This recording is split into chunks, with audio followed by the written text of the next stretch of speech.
Dire team pick. Navi's turn to pick. Life Stealer.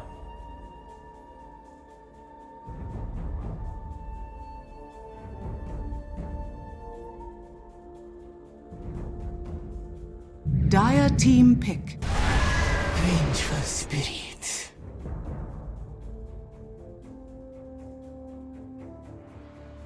If you typed in the chat !DHL drop C before the break, you would have been correct. It was indeed 1996 when Valve was founded, a very long time ago.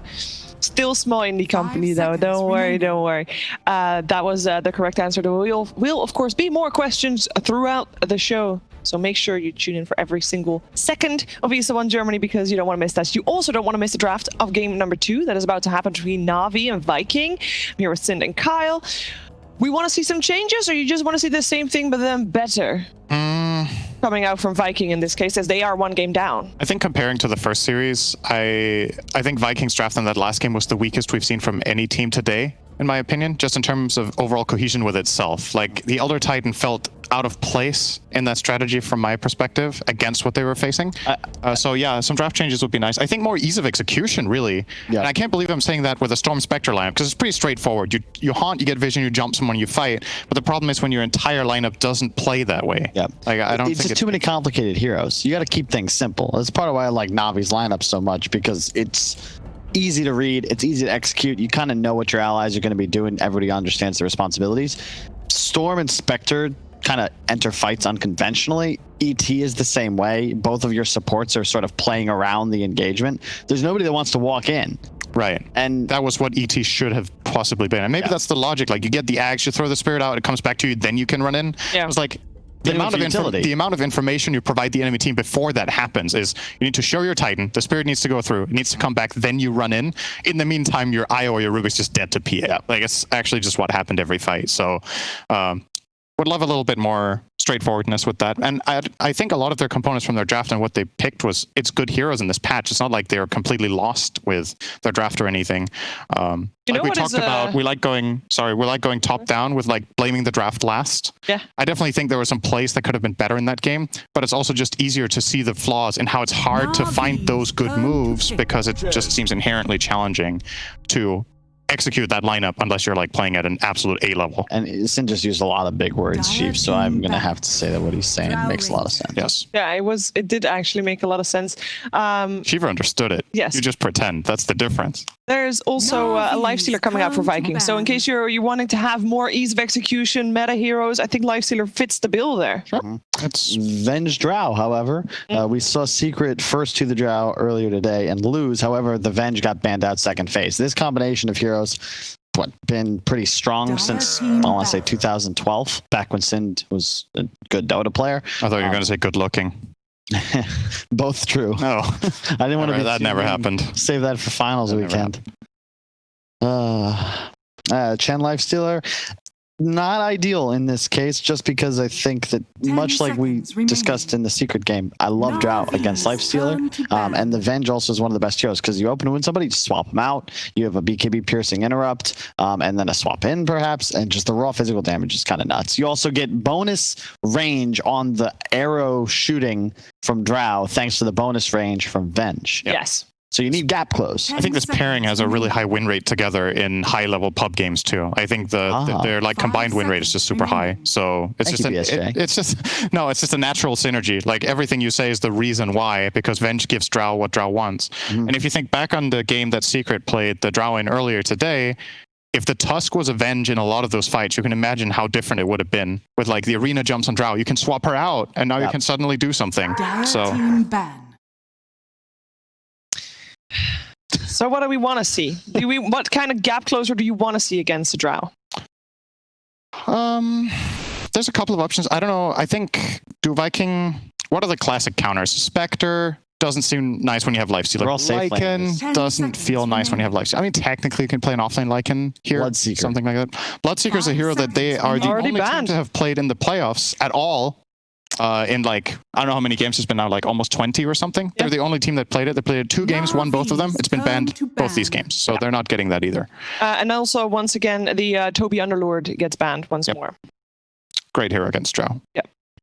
So, oh well, I actually don't know if it's that great. I think that matchup kind of goes both ways. I think it's just a targeted ban. They banned it last game as well. It really depends on which team's ahead. It sort of cements your advantage, but I don't know if they really counter one another. It just helps their squad. It really depends on the draft. It's all about how it comes together.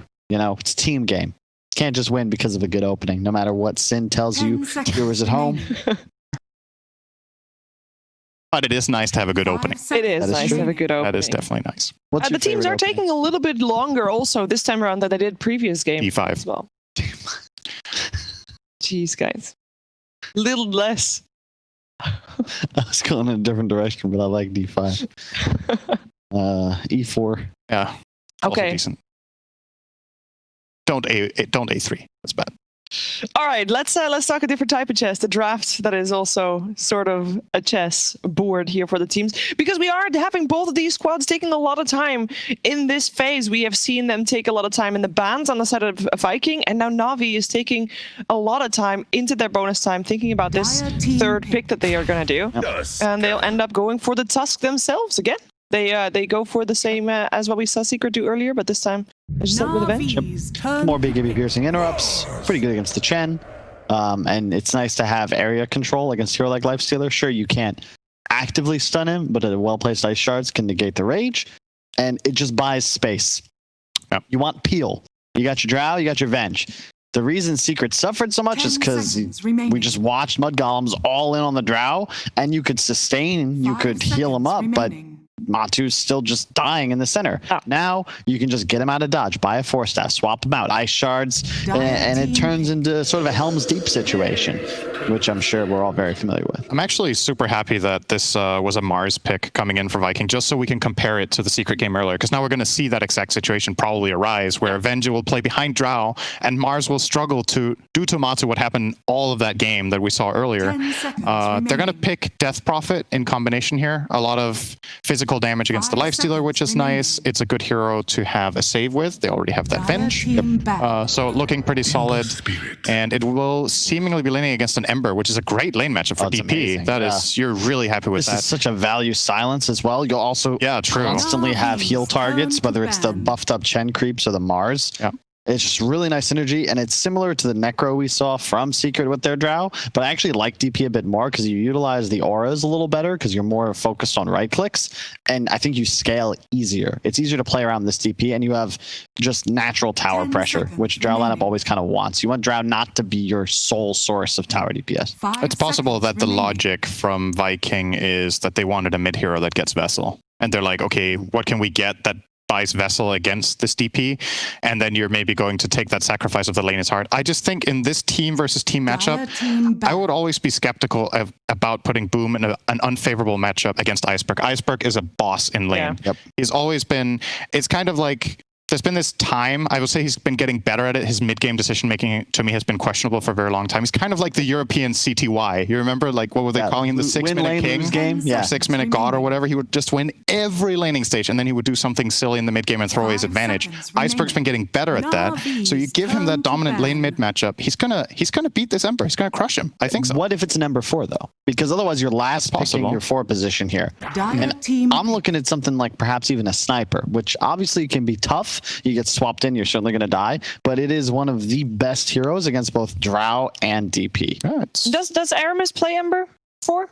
I have no idea. I think he does. I'm not really sold. I don't know if they can do enough in that lane. Like, Okay, Mars Ember just sounds right. That's the problem I have here is that going mid just doesn't feel good. But why did you pick it at all then? If you don't want to put it mid at all, you know your matchup, and you don't want to put it there, and you're forcing it, you're shoehorning into position 4 where you're laning together with Mars, I feel like you're just giving that lane up. You're like, here you go, have a free lane. I don't know. I mean, it's not really that black and white, but I just think the Venge Drow will have a way too easy time there. How about you go Ember mid and you have arrows coming in? Yeah. Is that enough to help the lane? Absolutely. If you might have to go for a slightly different skill build on Ember. Usually mid players like to go 0-3-2.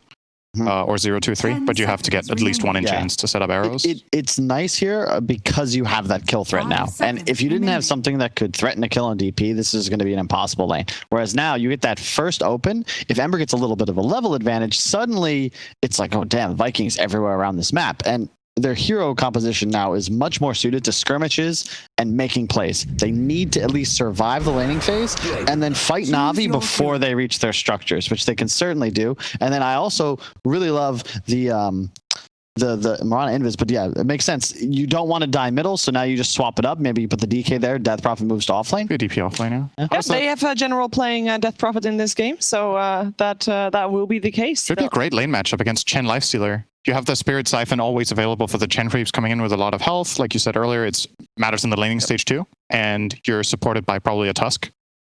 Get you out of problems against Lifestealer. Yep, no, I think nice. Navi seems a step ahead in the draft. And I like them again. They played yesterday. I liked it. In addition, they're keeping their core players on the same responsibility. General, once again, is going to be playing this off laner that's got tower pressure and just kind of wants to bully his lane. Sure. Iceberg's on somebody that can make plays, and then V-Tune can go off, play the hard carry, and try to take his team to W. So if Viking was going to win this game, they would have to play fast and aggressive. I want this Ember Mirana to find kills early. Okay. I think you need Ember to get a Vessel here so you can kill Dragon Knight and DP. It has to be tempo based. All right. You need the kills, then the Vessel, then more kills. Well, let's see if they can do just that. It is game number 2 time here for Viking versus Na'Vi. Let's head to the casters.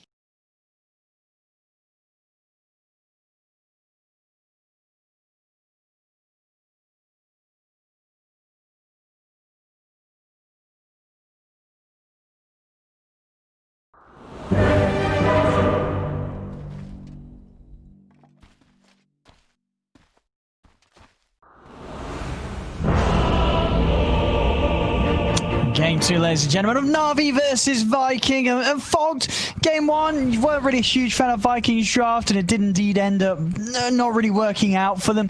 Here in this game 2, are you a little happier with what they've come into the game with, or are you still worried? Prepare for battle. Definitely a lot happier with what they've come in with. I also think that we just got a big display, especially from Mud Golems, of just how good Mars can be versus Drow Ranger. So I think that's one thing I'm going to be looking at, especially from Toby. You can. Well, let's see how well this is going to work out for them this time with the action from the Mars. I mean, overall, Na'Vi's lineup, this DK, this Death Prophet, they are going to be able to take towers pretty early on in this game. Do you think Vikings got enough to sort of slow down this early sort of ball that Na'Vi could get rolling?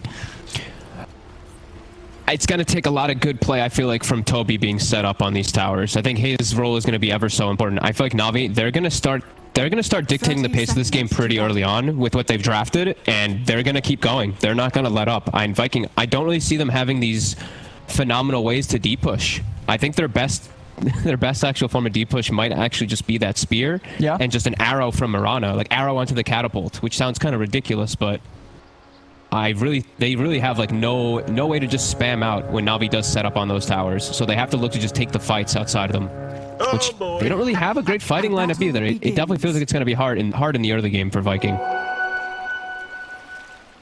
I mean, what do you sort of think of the lane setups? Is there anywhere that you think Viking is going to have that sort of power to get those early fights going in the laning stage and favoring themselves?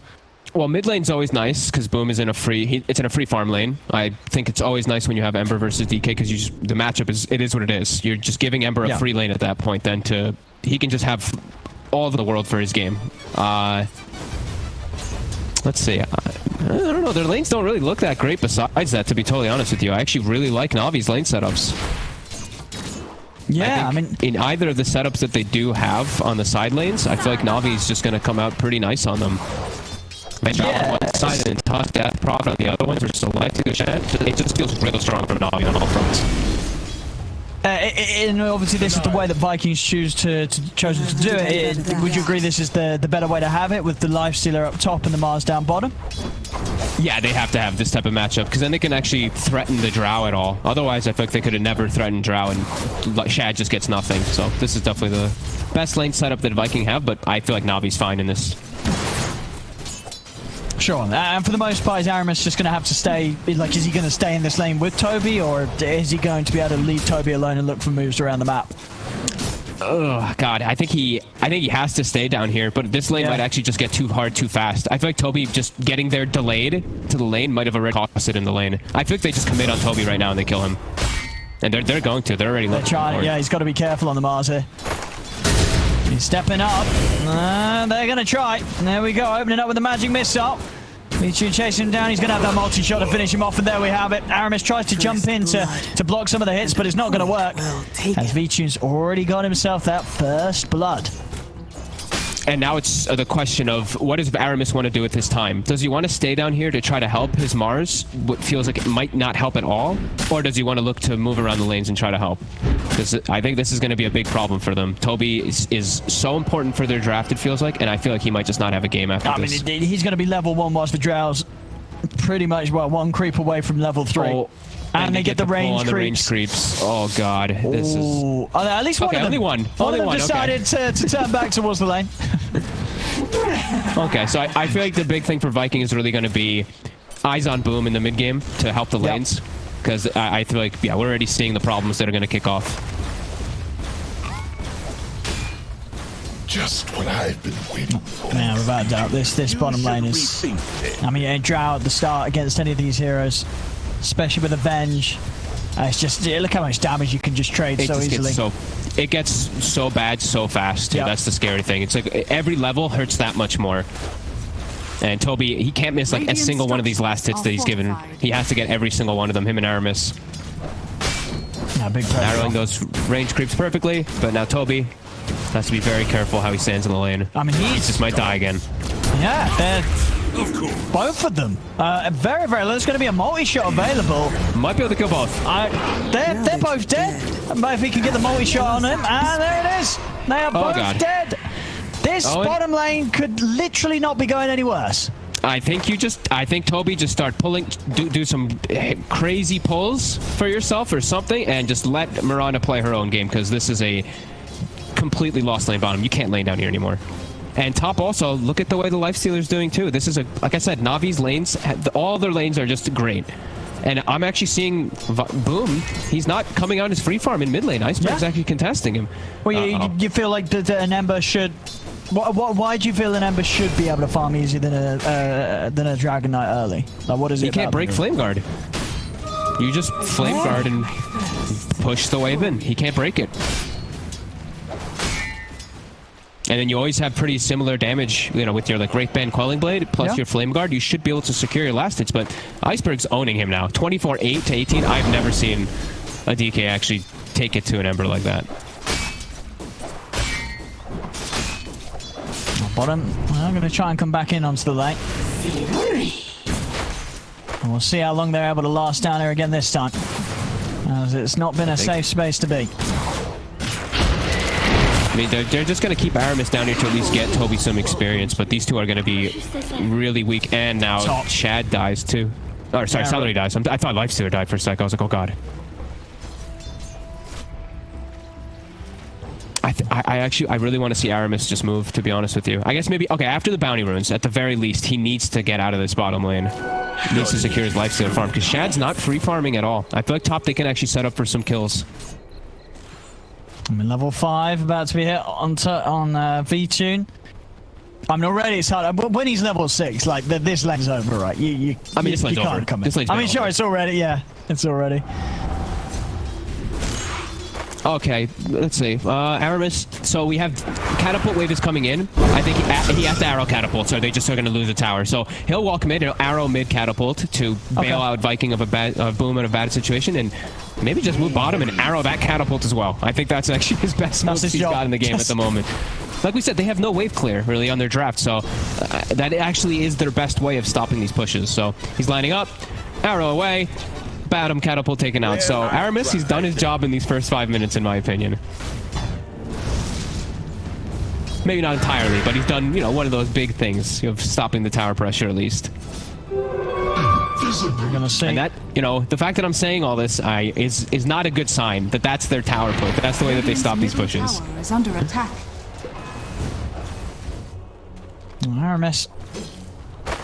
Yeah, so it's just to be a little careful around these twos. House levels, yeah, V-Tune with this and the siege creep, he's pretty much going to be 6. I get the arrow. Catch It's always the want to arrow. fly. They might get turned and just killed for going for this Venge, though. They're not killing the Venge. They're not even going to kill the Venge, and they're going to lose a that courier. is Courier. Courier has been Oh, and the courier. And I mean, he's Toby. gonna wait. He's gonna make us spend some time, but the multi-shot, it's in. He's dead again. 0-3-0. V-Tune level 6. Owen, they've lost all 3 lanes quite handedly into This a is very cool. strong early game lineup of Na'Vi. The Vikings gonna need V-Tune's some big 3-0-1. stuff. Yeah. Oh my god, we saw how good of a game V-Tune had last time, and he didn't even get anywhere close to this sort of start. This time he's good luck, Viking. This is gonna be a tough one. Lifestealer can't lane. Shad is pushed out of a lane. General's level 6. Is under attack. All 3 lanes have actually been abandoned. Toby is getting the wave that's pushing in bottom, but they've pretty much been to the point of abandonment. We're saying already, right, this lineup from Na'Vi, the push that's going to come in. I mean, they lack the wave clear. I mean, when you don't have even heroes with levels and the items to step forward to the wave, you're going to really struggle to hold against the pushes. Yeah, that's actually a pretty cool approach what Boom just did there, with the Flame Guard, and he leaves a defensive remnant, and he just uses the Flame Guard to burn the wave. That can actually be one of the better ways for them to defend versus these pushes. But the push is going to come on all fronts. Look, V-Tune's hitting bottom. They're hitting mid with the DK, and they're also going to start hitting top with General. He pops the ult. All 3 towers getting sieged. How can Viking react? They can't. Seller has to TP out of this top lane. Yeah, to TP all the way back to base. There's a DD rune in the river. Boom. He's going to be able to grab that for himself. They have to pick a lane here to defend. You can't split your resources across all 3 on the side of Viking. They have to try to capitalize and punish at least one of them here. Otherwise, this game is gonna get impossible very quickly. General. It's going to get going on. They've got the arrow. They've got There we go. General was playing extremely aggressive there with the exorcism. Going behind the tower into the whole army of Celery. Okay. The slow and the damage from the lightning creep. And Boom did the same thing again. Flame Guard puts a defensive remnant, eats the whole mid wave, and then just jumps back. So, okay, they're finding tools at least with their weak early draft to try to at least fix the problems. But there's a lot of problems, as we said. Everything is kind of just hitting them at all fronts at all at the same time. My thrift rewarded. Roger set up around bottom. Toby. If he gets spotted, he's just instantly dead. They've got him. He's trapped in the shards. Dire's middle tower is under And there's nothing he can do here. Another death. 0-4-0. This is one of the roughest starts we've seen from an offlane. And now they're going to make the move down bottom, so they've got a point in slight chains now for Aramis to line up the arrows. There is Roger set up now, though, for the snowball in case an arrow does connect. In general, he just goes right back top. He's like, okay, Shad, you want to try to lane versus me? Bring it on. Dire's middle tower is under attack. And we see mid, Iceberg. Yeah, like we said, they're hitting all fronts on the side of Na'Vi. So Viking, they're going to get split up all around the map. They have to capitalize. Spear off the mark. It is. He's still gonna. Is he still gonna die? Yes, he is. They've got enough damage with the 4 of them. Doesn't matter that the spear's off the mark. Job's still a good one. Yeah, nicely done. And Shad's going to be able to walk in and at least take one of the bounties, and we see Toby take the other. So it's going to be actually 3 bounties, it looks like, maybe for Viking if they... Okay, then they move it up top to see if they can get General. Just kidding. They're actually going for the kill instead. Yeah. So it's 2 for 2 bounties, and yeah, running a General, but... Oh, instantly out with the TP. Whoo, that was close. Boom, nearly had him. Nearly had him. Top tower is under attack. Very smart move there for General. As soon as he sees him coming in, there's no sticking around. But again, Iceberg respawns back to mid lane. Aramis, he's like, oh god, it's 10 minutes. Catapult wave. I got to arrow the catapult. Arrow away. Roger tanks it. He knows. He sees you got to keep those siege creeps alive. I can't believe that's actually the plan. Like, that's actually what they have to do. It's so ridiculous, but Dire's bottom tower is under bringing everybody to the mid lane to try to stall this, but this tower is going down. Dire's middle tower. I'll try for the tower and I won't get it. It's going to bring the Iceberg very close to his first time. I mean, what do you expect? Is he going to go for the lane? Roche, I think. Oh, and who? On Iceberg. Was he one to get first? Yeah, Blink for sure. I think now Na'Vi. I think top is the easier choice, but I think they actually could force the Rosh. Yeah. I think if they take top, they can easily walk into Rosh pit, and I have no idea how Viking contests. Right now, Viking has to make the most out of the map as possible. Radiant's bottom tower is under attack. There we go. Yeah. So they've got that solid setup now from Iceberg. They can get in with a... I mean, this blink stun's going to set up for a lot down the lines. Just having that blink stun initiation against the lifesteal in the Ember into the silence from the DP. Yeah. And I mean, they're looking to push themselves, but Navi's responding. Viking can't take this fight here. Structures are fortified. That's what Iceberg's looking for. He's going to try with the stun onto Boom, but Boom's able to dodge it. Nice dodge. In general, he's just going to push top faster than the entirety of Viking pressures the mid lane. Dire's top tower is under But at least bottom, we do see Viking, they're getting that trade. You know, like you said, they need to get a lot out of the map here in this early to try to take advantage of Na'Vi. They're going to smoke and see if they can get something still with this. Top tower is under attack. This dragon form has fallen. Doing a wraparound. Oh. They're going to jump on. They want a bigger target. They don't want Celery. They want to try to catch the Ember. Oh, they might have to just settle for him. Yeah, they just settle. Yeah. Dire's top tower is under attack. Continuing to get these kills, getting this space. Of course, whilst this is all happening, VTune just having all the space in the world to work with. As it's another game where he's already 2k pretty much ahead of Shad, and no signs of slowing down. And he's gonna have his item timings at such a ridiculous pace. Like the fact that he already had Tread's Dragonlance at 10 minutes was insane. He's almost got the Hurricane Pike finished on top. So he's already going to counter. You'll have to do better than that. Pretty much anything that Viking has to get onto him. And they were trying to get him there, but they read it with the scan. He's away. The whole move with the Moonlight will be dodged. And V2 can continue to farm. And Na'Vi, they're looking for the fight again. I feel like they can always look for the fight on the side of Na'Vi versus Viking. I think they catch on the mid. It's down to Iceberg getting him with the jump stun. They could set up a gust first, and then he can jump and stun, because then they can't counter it. But they actually don't go for it. Both teams just playing on their 10 seconds until Dragonfall is back up. Okay, so they're just waiting for that. Now they're good to go. It's a decent positioning for Viking, though, on the high ground with Toby. They're going to scout things out here. And yeah, they're going to sit coming in. Yeah. The Vikings able to step away. Just keeping themselves around Shad, making sure that he's able to farm safely. Ready for a fight. There's another. I mean, they're going for round 2. They really want to try to get something here with this smoke. They've got their mech, so they do have a lot of heals that are going to come into the fight. But yeah, Na'Vi, they just back up, finish up these next few items. But this is a Drow farming under a ward. Viking might be able to punish this. See if Boom and Toby can do it. Here we go. Onto VG they have, and they've got the setup. Just turn with the gust, but the spear already came out, pinning him to the arena wall. Always want to fly him with the swamp, though. The save's going to be there now. They can turn with the silence down to the Ember. Whew. Hardly knew you. He's gone. Toby's out with the CP in time. They get the big kill there. Boom goes down. Just unable to make that move onto VTune. Just a little too leveled, a little too, farmed right now, even for these two heroes that have quite a lot of some damage between them with this combo, the Ember and the Mars. It wasn't enough to get the Drow out. I'm confused why they only went with 2 heroes. They 100%, they saw him for a long time farming there. They had to bring Aramis. Like, that's your killer. Your Mirana is your damage provider with these 2 heroes as well. I'm very confused why they tried to go for that with just 2 heroes, when you know how farmed VTune is. Yeah, you're not killing him that easy. No, they had to set up with a 3rd hero. They have to have the Miranda. They have to have Aramis at pretty much every one of those kills, because his damage is necessary. They need everybody at this point because of how far behind they are.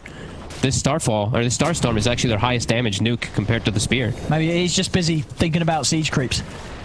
I mean, maybe. That's what his job is. Aramis is on the siege creep watch. They're Moonlight shadowing in, but it's under an Obs and a Sentry. Na'Vi instantly port to react. Ready, Celery. Taking quite a bit of a hit, and Celery's going to get left to back it. No one else is going to stick around. They'll let Celery go. Already the chase going to begin. General looking for Aramis. Aramis is away. As the rest of Viking will be able to split and get out. So just nothing done about this Drow. VTune. Yeah. He's massive. I don't know what they're going to do about this Drow, because so far they don't seem to show that they've got anything for it. And it's not even just a Drow is the thing. It's, you know, it's General as well who's farming the same as your Lifestealer from the off lane, and he may have just found Aramis now. Oh, silence off the mark. Yeah, a little off with the timing, but Roger. He's there. That works out better. Makes him use the leap charges. Sure. And now looking for another one, Chad. Getting pushed off of the wave as soon as he is able to finally show.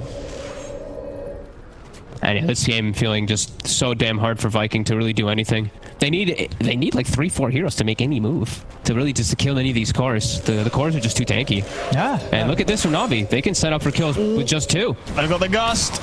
And have they got the damage? Not quite. Boom. Oh, whoa, whoa. He's out with another remnant. He will live. That was close. Yeah, looking little panics there, but he's away.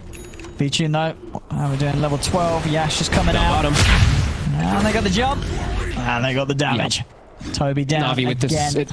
Yeah, with this advantage, they can make the plays with 2 on Navi. They can actually threaten kills because Viking's so weak. Viking, they need 3-4 heroes to be looking to make these plays. Gonna try and chase it for the Venge. Vichun is still around. They're running in on this. There's the boom. Yeah, he's got that Eul's to protect him from the silence. Always want to fly. Looks like he is going to get taken out as he's left behind it, but they do manage to turn and get Aramis for this. No remnants. Yeah, he's got nowhere to jump out. He's got a sleight of fist to dodge the snowball, but the damage is there. As boom goes down, Viking, they may have got the Venge, but losing 2 heroes for it. And more action for Vichun. I mean, honestly, with the way this is going, this could even be a series where Vichun just doesn't die at all. Mm-hmm. It definitely feels like it's going to be like that in this game. I mean, when you kill the Drow, it actually just feels bad for you. Because, you know, you killed the Drow in the fight, but her aura is still lingering, so... Really feels like Viking got nothing out of that there. The Venge, right? He said the Drow. I said the Drow? Oh, I'm so sorry. That's alright. Maybe Viking were confused as well. They're like, yes, we got the Drow. Oh, wait, that was the Venge. You know what I meant. And there we go. Grove Bow for the Drow. No. Very nice for Vichun. Next up, next thing you know, they'll be finding a telescope when those ones are out. If it gets to 27 minutes, because this one's looking pretty rough. Oh, Aquila though. What would you rather have on the if you're playing Drow? Yeah, the Grove Bow every day. Just love the range. All day. Yeah. Especially with Venge. You just you're just sitting. You're not even close to the fights. Scan comes out. They scanned him. Oh no, Toby. Oh, they know he's here. Oh no, he's hiding. General's hunting. Oh, he's out of the team. Oh. He's away. Feels like it's going to be Viking farming for farming forever this game, because I think even with all this any amount of farm that they get really on Chad, I just don't know how they match Navi. The Navi's draft is just, it's so well rounded with their tri-core. Yeah. And with these two supports just enable these 3 cores so much more, especially with Drow. Like Venge and Tusk with the Drow just feels like might just be like one of the best duos you can have with it. In terms of just innate damage that comes out from them. And Viking just trying to get any type of farm on the map. You can see how avoidant they are of these fights. And I'm really surprised Navi hasn't just forced the Roche at this point. Yeah, I mean, they definitely have the tools to. No doubt about it. I mean, I think so far they're probably just having fun killing Viking. Boom. I think they are just having fun killing. He's away. Let's see if General still is able to find the setup. They're just going to claim 4 bounties, or at least 3 bounties. Boom will be able to get the 1, but they press forward and get 3. And they get an Arcane Rune. Okay, the Dream Rune for Iceberg. Now maybe even just able to threaten the tier 2 mid and then look for that Roche. But top Aramis, he's actually spotted. B2's making his own ganks. And he's got it. Easy solo kill for Vichun. And mid lane, we have to swap out to Iceberg. Turn with the stun onto Boom. Roger running in. Pick up the damage for Boom. Infest Heal comes into play. Boom's going to be fine. And now Mars. So does TPing in. Always want to fly with the sword for Psyche. Roger safe. Vichun's moves over. They've got the backup here. He heads in with the silence. Onto the Ember. And Ember, he's dead. General, he's going in with the ultimate. They've cleaned up a third. Now Shad and Toba, they've got to run. Iceberg, he's going to chase. Shad's going to go for the rage TP out. He'll make it away himself. But it's another just easy few kills for Na'Vi. And yeah, the fact that neither of them die, not even always want to fly. No. dancing around one another. Now they can look for Roche. Nah, they've got a couple of kills. They know there's no chance of Viking threatening this. Still a few seconds left on the ultimate, the exorcism. Oh, and this one feels well and truly over. It's 16-3. There's no damage. It's not getting better. Just very good stuff from Navi. I think, honestly, I think Vikings going to be a little bit disappointed with their own performance because I agree. It does not feel like the Viking that we've been seeing so far in this tournament, especially that last series, the previous series where they played against Alliance. They destroyed them. The draft, the play was excellent. Here against Navi, in both of these games, they just look completely lost. Yeah, their draft just, it doesn't look like the Viking draft that we're used to seeing and used to seeing them play super aggressive. They just can't do anything this game. They're so outdrafted and so outlaned. It was literally a 3-lane loss, and then they just can't do anything. It's 17-3, Owen. Yeah, just 22 minutes, 9k lead. Yeah, I mean, Navi as well, to give credit to them, of course, in the games that we've seen from them, they have been crushing it, but to do this here against Viking, a team that's had some very, very scary looking performances, you know, this really does go to show that Navi is putting in the work, and both approaches to the games just completely caught Viking by surprise, it seems.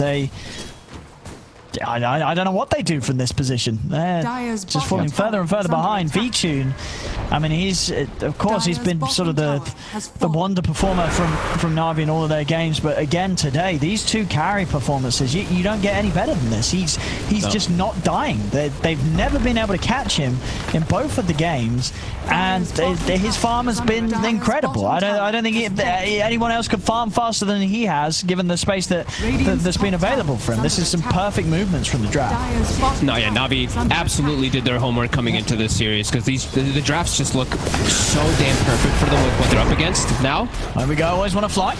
Swap out on Iceberg. Vtune steps back. He's never get the silence down, but he is caught in the arena. Spears down onto always want to fly. Vtune is going to get saved for now by the snowball. The exorcism coming in. Vtune still alive. He's able to get to the high ground, turn over towards the Mars. He's still alive. Hand of God comes in. Toby tries to push him back with the God's Rebuke, but Vtune's got the kill.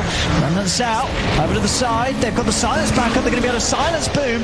Another Mules giving him a bit of safety, but the Gust is there. Another he comes silence. crashing down. Vtune's able to kill him. It's a double kill for Vtune. They cannot kill the Drow. Drow just alive at all costs. General, he's stepping out there, does die to the Infest Burst. They'll kill him off. And Vtune, because he's still got the Aegis. They might kill Iceberg off, though. Will they? He's going to get away. He's going to get away. Vtune will go down the once to the Aegis. Oh my God, Iceberg will get away, though. And he's going to reinitiate with the stun, maybe. And the shards. Perfect shards from Roger.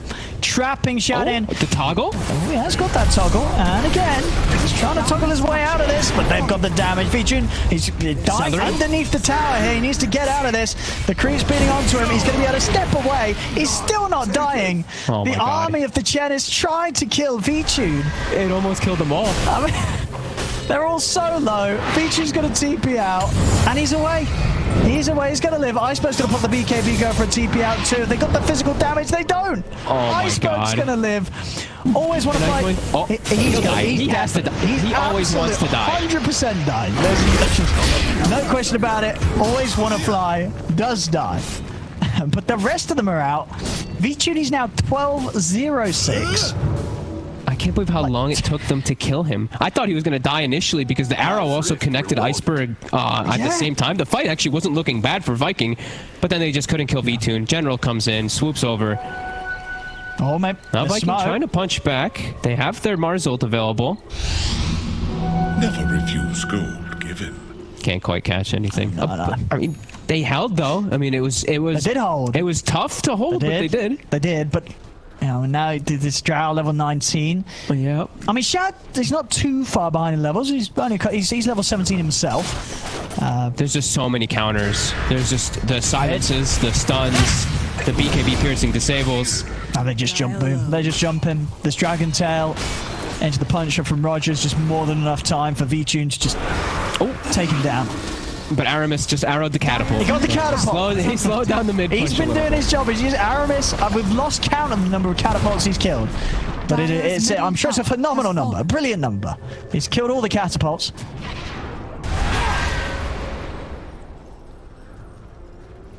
What have we got here? Iceberg.